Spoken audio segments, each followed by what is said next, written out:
தெளிவாக அல்லாமா இஹ்சான் இலாஹி ஸஹீர் ஷியா உம்மஹாத் குதுபுகளாலை ரெஃபரன்ஸ் எடுத்து காட்டுறாங்க. இதுதான் அவனோட கொள்கை.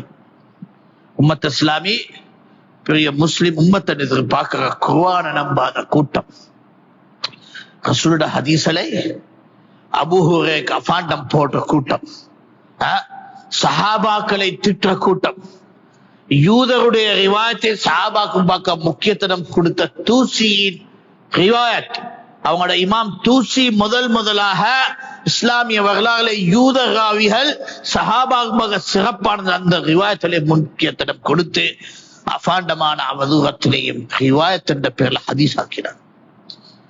இதுதான் என்னுடைய கொள்கை.